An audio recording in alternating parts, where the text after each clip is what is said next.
Hello guys, it's the girl Asia from Romance Fango channel. Welcome back to my channel. Welcome back to me reviewing more episodes for Degrassi season 12.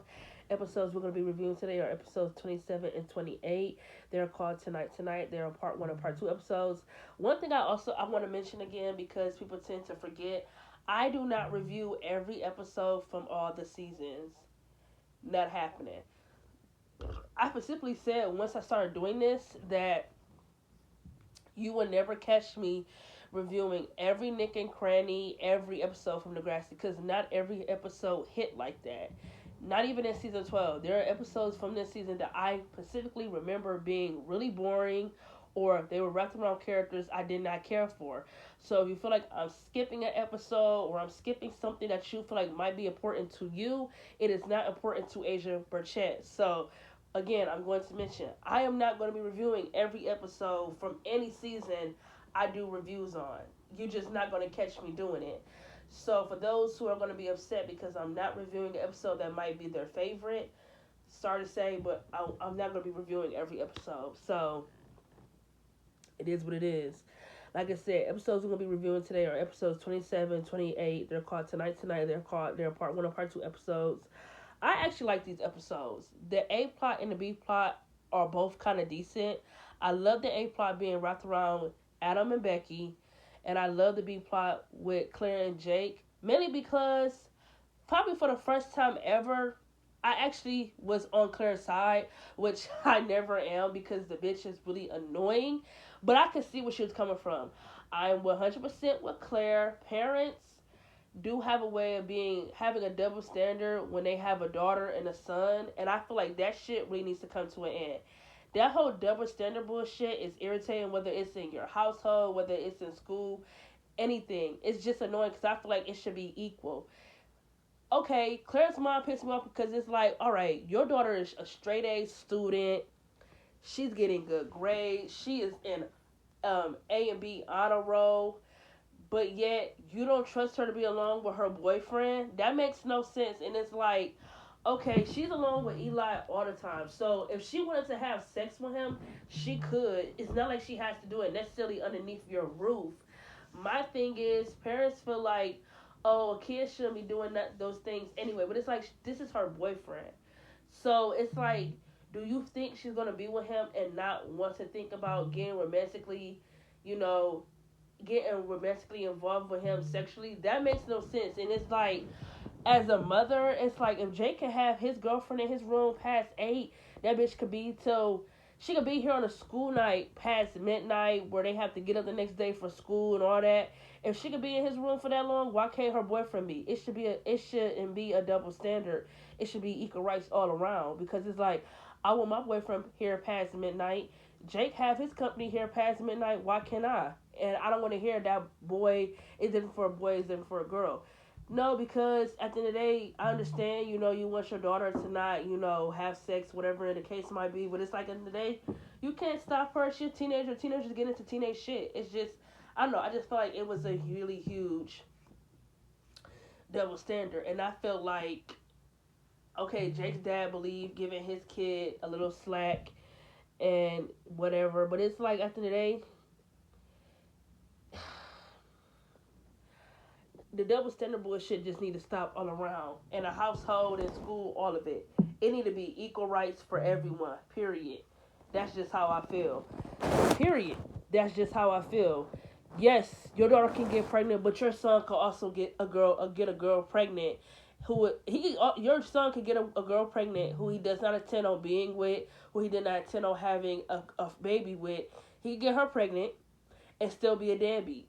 What's the difference? Just like you don't want your daughter getting pregnant by a man, you feel like she is not going to be with forever. It could be the same thing with your son. So it's like, I feel like the double standard shit just needs to stop.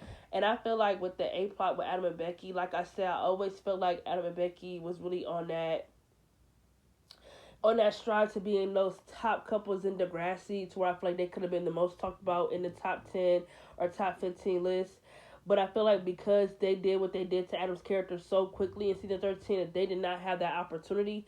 And I also feel like because Adam and Becky were robbed from a lot of screen time in season 12, like when they put them back together, they sidelining them so fast that we didn't really get to see what the relationship was like.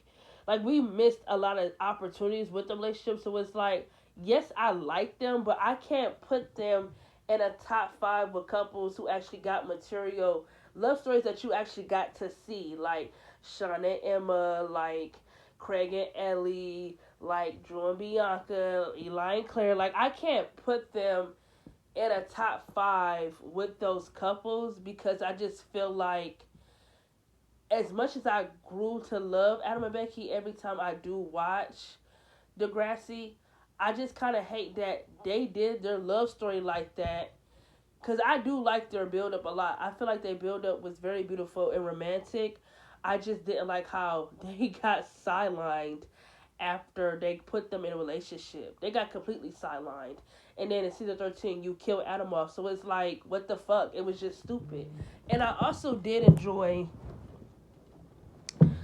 the freshman plot with Maya and Zig, like Tori realizing that Zig has been different and she knows that he likes someone else.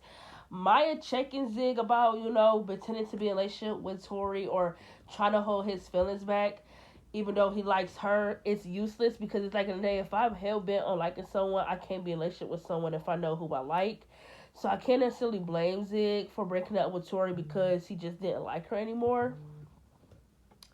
And yet again, am I supposed to care for a relationship that never got any fucking screen time? It's really like, up until Tori found out that he kissed Maya, that I totally forgot that they were even in a relationship because they relationship never really got any fucking screen time.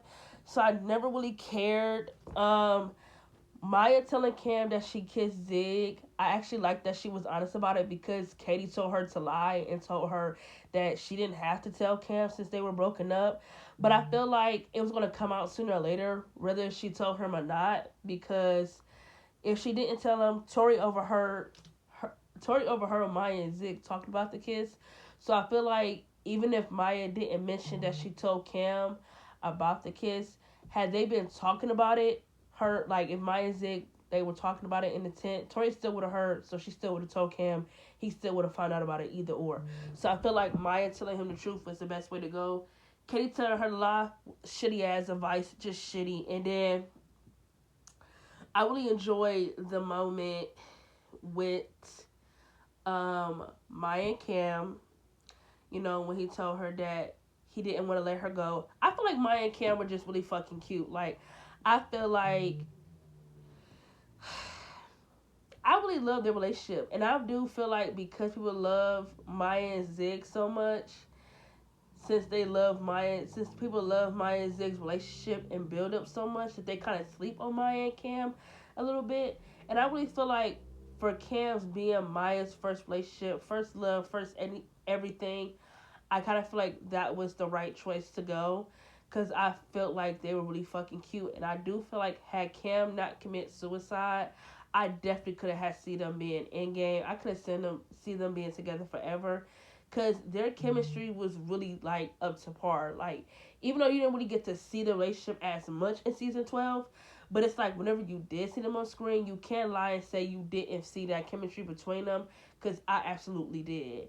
And I loved when Drew asked Adam to be his best man for his wedding. Because I feel like Drew and Adam have the best sibling relationship on the show. Their chemistry as siblings is definitely, like, unmatched.